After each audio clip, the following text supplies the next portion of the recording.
When you're a kid and you think about what you want to be when you grow up, you start with the familiar options: firefighter, teacher, doctor, video game designer.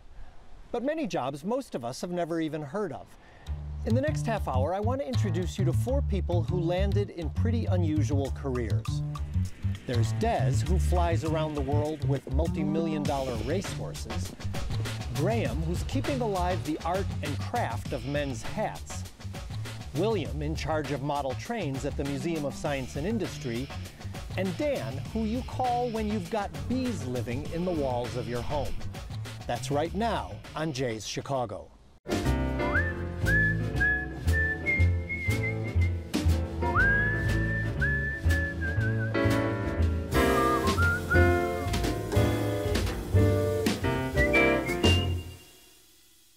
Hi, I'm Jay Shefsky. The first person I want you to meet has a job you probably don't want. He's the guy you call when you have a giant beehive in the walls of your home. But he doesn't only want to help you, he wants to help the bees. This is just a small part of the beehive, which until a few minutes ago was hidden behind the walls of this Oak Park house. And this is the guy who is saving it from the exterminator. My name is Dan Parazek. I've been a beekeeper for about 10 years. I was a carpenter, and a friend of mine knew I was a beekeeper. Turned out he had bees in his house. So Dan helped his friend rescue the hive. He did it as a favor, but he says he got hooked. It's pretty messy work, but I seem to like it. Keeping a watchful eye is the building's manager, who heard about the bees from an allergic tenant. When we started looking at it and we started watching the amount of bees going in and out, we realized it was more than just a couple. And so then after contacting Dan, he came out and he used an infrared camera, and it's huge. Dan has agreed to let me join him up on the scaffold. I get a Tyvek suit and a helmet with netting, but Dan, I notice, is less protected. You're wearing shorts. I mean, the bees can fly up your leg. They have on occasion. And you know they're up there. And you know they're going to sting you. It's just a question of, when and where. But to give you a front row seat on this operation, cameraman Tom Siegel attaches a GoPro camera to my helmet. When we get up there, I see that Dan has already removed the siding and revealed the hive. But it's just a fraction of it. So how many bees are there? I see thousands, I think. Well, it goes from here all the way up. So, wow. 1, 2, 3, 4, 5.5 feet. 50,000, 60,000 bees. Next, Dan begins to vacuum the bees. He's created his own beehive vacuum cleaner. It's low-powered, so it doesn't damage them, and inside there's a removable bee cage. Once a section of the hive is bee-free, Dan cuts off some of the comb, revealing many more bees to be vacuumed up. The honey-filled comb is also being relocated. But here's something I never knew. Not all the comb is filled with honey. There are also baby bees growing in there. So the reason they're all bunched up here is they're trying to keep this warm because there's some eggs and larvae there. Can you see those there? Yeah, those are actually larvae. To give the eggs and larvae the best chance of survival, Dan needs to store them at the same temperature and humidity as the hive. So Dan puts that part of the comb into a homemade incubator. Dan does about 40 beehive removals a year. You can also hire an exterminator to come out and kill the hive, though even some exterminators now recommend relocation. Dan says there are reasons why you don't want to exterminate. Aside from the fact that you've got 50,000 dead bees in your house that are going to start to stink, if it gets too hot, the honey will actually break loose and start to run down your walls and end up in your living room or wherever. But aside from avoiding a homeowner headache, Dan says there's another reason. With bee numbers dwindling, we need these bees. And these bees, he says, are particularly valuable because they're wild. Genetically, In theory, these bees are superior to the ones that you buy from a package dealer because they're acclimated to this area. It takes Dan several hours to painstakingly remove the entire hive. Then he carefully cleans the wood so he can guarantee that ants or other bugs won't come after the honey, and the remaining bees from this hive won't try to move back in. Then he closes up the wall, and down comes a cage full of bees from inside that vacuum. 2 cages, 50,000 bees, about to make the transition to a new hive and new territory. And the transition begins here. This is Dan's cabinet-making workshop. It's also where he will transfer the egg-filled honeycomb to its new home. The idea is to gently fit it in here.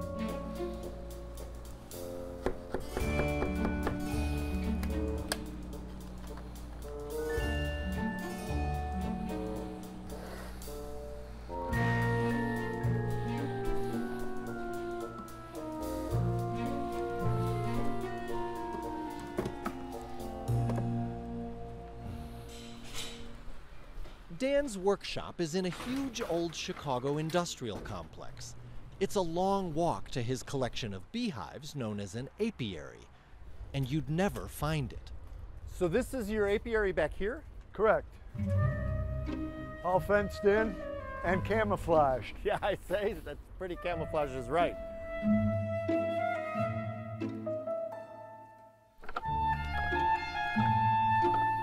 Dan's apiary has 24 hives, and all of them are relocated wild beehives.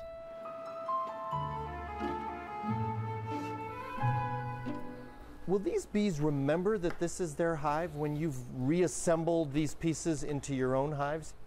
They'll be disoriented as far as where the sun is. I mean, that's how they navigate. You know, then they'll be back to normal. So they will get back to normal? Well, these are their bees. Those bees have been raising these bees, the ones that are captured, so they're not going to desert these bees. So I'll put the queen in. The likelihood of success is improved by the fact that Dan has found and protected the queen. Now, I don't know if we're going to be able to see her or not. Relocating beehives is a business for Dan Parizek, but spend any time with him and you can tell that he is genuinely passionate about bees and deeply concerned about bee colonies dying off and the impact that that could have on us. If I rescue 40 hives in a year and I'm just one guy, I mean, that's huge to me. I think that's a big difference. That's kind of why I do it. You know, I'm trying to do the right thing, trying to help the bees along. And at the moment, the bees need all the help they can get.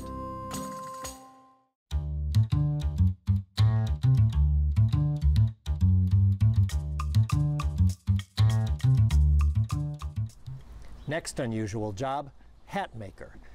When I wear a hat these days, it's most likely to be a baseball cap, not a fedora. Graham Thompson would like to change that. What do you notice about this 1916 photo of a crowd on Michigan Avenue? Or this photo? Or this one? I'll tell you what I notice. Nearly every man is wearing a hat. There was a time when most men wore hats most of the time. And a hat did more than keep your head warm. The hat that a man wore and the way he wore it said a lot. As a result of all this hat wearing, there were once dozens of hat makers in Chicago. Today, as far as we know, there is just one maker of fedoras and other classic men's hats left, Optimo Hats in the Beverly neighborhood. The owner and chief hat maker is Graham Thompson, a Chicago kid who loved old movies and hats. Love the old film noirs. I used to watch those with my dad. And one of the first objects that I really wanted was a good hat. In high school, Graham's love of hats led him to a South Side hat maker named Johnny Tyus. When I made my way to his shop, it was just the coolest thing ever. Watching him steam and block and make hats, and the characters that would come into his store, from blues legends to businessmen. He had out-of-state customers and international customers. In 1995, Graham returned from college with a degree in economics and Japanese. When he stopped by Johnny's hat shop, Johnny broke the news that he was closing up the store and retiring. By the time I got home, I thought, I wonder what he's doing with his business. I picked up the phone and talked to him, and we worked out a deal that week for me to take over his business, that I would pay him over a certain amount of years, and he would train me. Graham bought all of Johnny's equipment and opened Optimo Hats in Beverly. Johnny stayed on for several years as employee and mentor. And for Graham Thompson, that was heaven. He loved hats like I did, so I'd ask him questions. You know, why is this felt so good, and why does that brim snap so well? Optimo makes both straw and felt hats. Their felt is made from wild animal furs, primarily beaver. Most felt hats you see are made out of wool. Wool is one of the lowest quality things you can make hats out of. The felt arrives looking like this, what they call hillbilly hats. Then at our workshop, we form our hats, and they're formed over blocks that look like this. We have many different blocks, different sizes, crown heights, and shapes.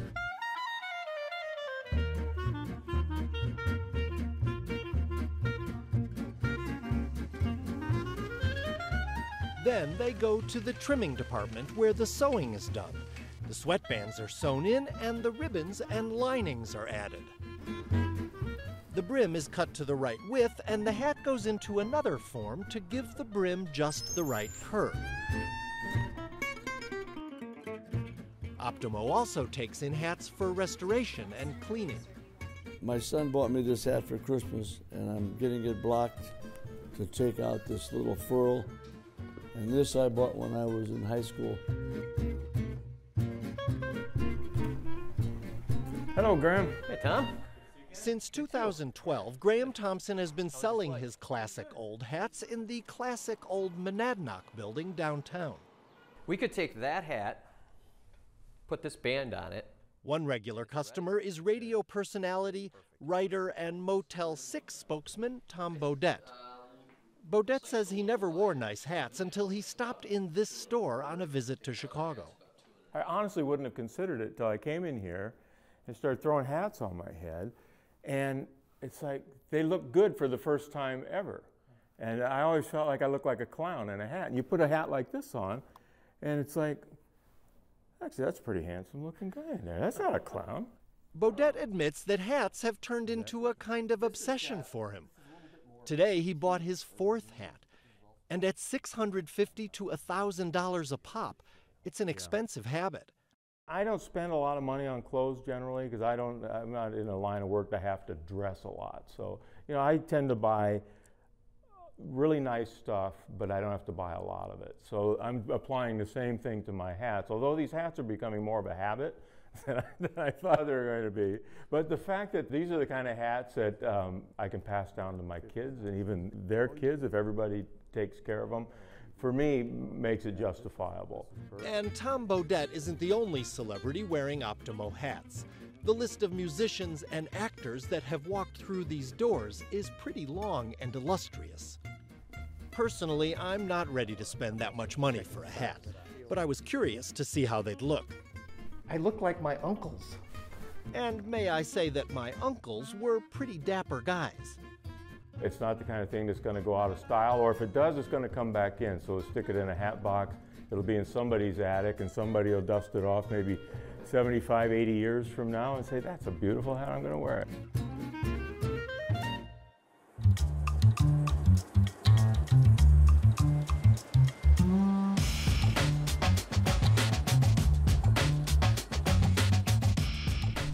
In this show, people who make a living in unusual ways. This next job would be a dream for any model train lover. But the guy you're about to meet got the job by accident. The train set at the Museum of Science and Industry, like the rest of the museum, is a delightfully noisy place. But in the quiet moments before the museum opens, the exhibit that they call the Great Train Story has a different kind of magic. The trains are still, but within this miniature world moves the man who rules over it like a benevolent giant. William Davidson is here most days at 6 a.m., and his morning checklist includes cleaning all 1,450 feet of track. Trains get their power through the rails, and if the rails are dirty, they don't get solid electrical contact, which eventually just prematurely burn out the motor. William Davidson has been running the museum's train set since 2010, but he's loved trains all his life. He got his first Lionel model train set when he was 2. His father was a CTA motorman. Well, I would usually sit in the first seat on the L while he was motoring the train, you know, hanging out with father and enjoying the trains, the real ones, in addition to my model trains. Davidson still has model trains at home. In fact, his personal collection of train cars is larger than the museum's. But the layout he has at home isn't quite as elaborate as the one he switches on every day just before the museum opens. Now we do the most important thing. We listen. If there's a derailment, I'll hear it. If they're derailed, they will make a very unique sound and it will be quite loud. No derailment today, and so the Great Train Story is open for business. There's been a model train exhibit at the Museum of Science and Industry since 1941. This current exhibit was opened in 2002. It aims to tell the story of the movement of goods by rail. There are 26 trains on this layout. CTA and Metra trains wind their way through the loop, while freight and Amtrak lines make the journey from Seattle to Chicago. They pass through the Midwest, the Plains states, and the Rocky Mountains, interacting with industries like lumber, tourism, farming, and consumer goods. You can learn a lot from this exhibit, or you can just marvel at the movement and detail. William Davidson got this job by accident. He's a computer guy, and he was applying for an IT position at the museum until the interviewer heard about his knowledge of model trains and gave him the job. When it came along, it was like, yes, you know. Davidson may sound low-key when he talks about it, but he admits that landing this job was a dream come true. It was a nice moment because this is a $3 million layout, $3.5 million to be exact. So it's not every day a model railroader gets access to a layout like this. Davidson says it's not just the trains that he loves, it's also the importance of the tiniest details. When I first saw the layout, long before I was an employee here, it was very impressive, but at the same time, there were a few things from a model railroader perspective I thought the museum didn't take advantage of. So when I came here, I was given the opportunity to bring it up to speed. He added lights in many of the buildings. He even changed the color of the existing lights in some Chicago buildings to more accurately reflect reality. While the museum is open, Davidson can sometimes be found out in the exhibit. But more often, he's back here making repairs. Our trains undergo a lot of extraordinary wear and tear that you would not find normally at a home layout. The engines, it's a constant battle to keep them running all day long, and we keep plenty of spares on hand. So if an engine's down, it doesn't bring down the whole layout. We just pull that engine off, bring out one that's ready to go, and we're back in business in a matter of minutes. Why do people love model trains so much? Davidson says that for him and for many people, it's the miniaturization. But as we stood and watched his miniature world, this son of a CTA motorman revealed what is certainly in the hearts of many model railroaders, a passion for the real thing. You get around real trains, you can feel the vibration of the engine. You can, it's almost like it's alive. You know, this is a very powerful mechanism and what it's about to do. Even when riding on the L's in the subway, love the smell of that subway. Just had that strange axle grease smell to it. It's something very primal about trains.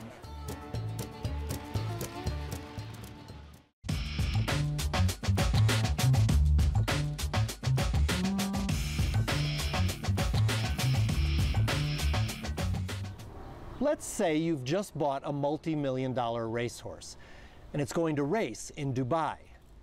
Meet the man who will keep it company on the flight.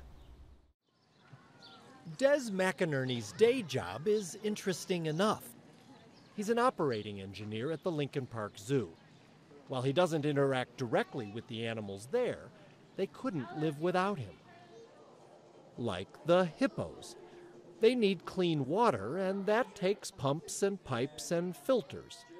Des McInerney makes sure it all runs smoothly so the hippo tank stays clean.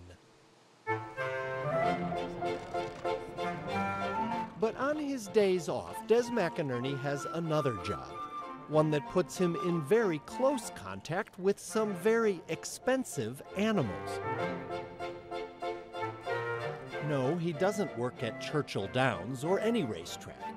But when horses need to travel for a big race, or when they're bought at auction and need to fly to their new home, Des is their escort. I caught up with him at O'Hare, preparing for a flight.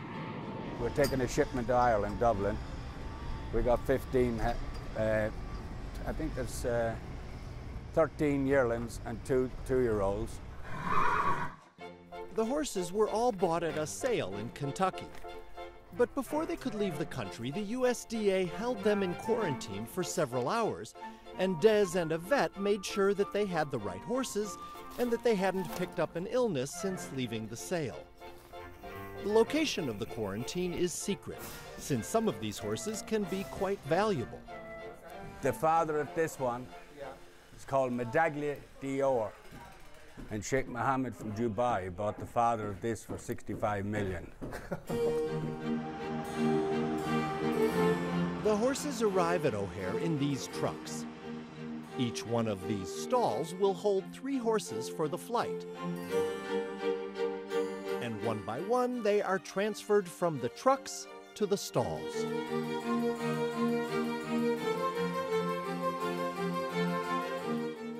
When I was a kid back home in Ireland, it was always ponies to ride and donkeys and stuff like that, so that's how we got into it. And then as we got older, got onto the racehorses.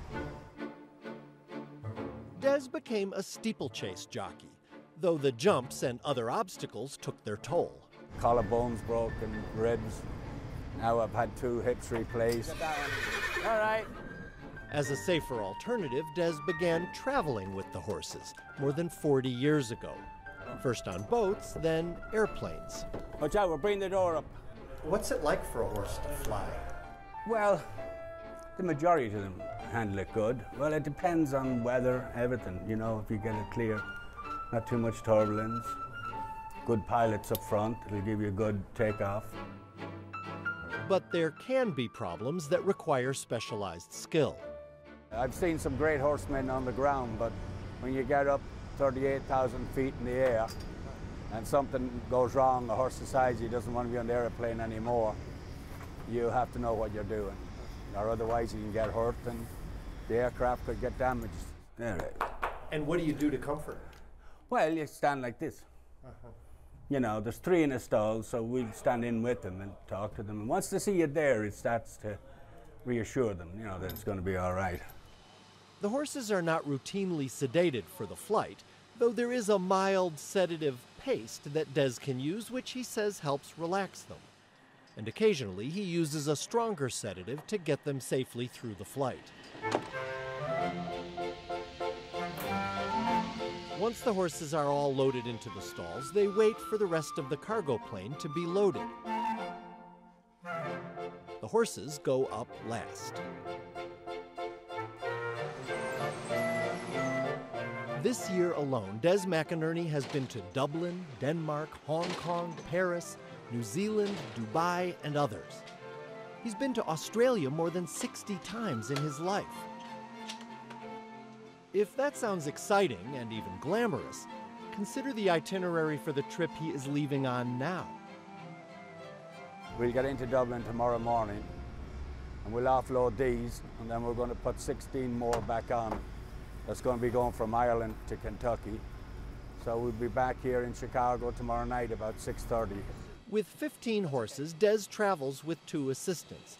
During the flight, they sit up here in the only seats behind the cockpit. But they check on the horses often during the flight.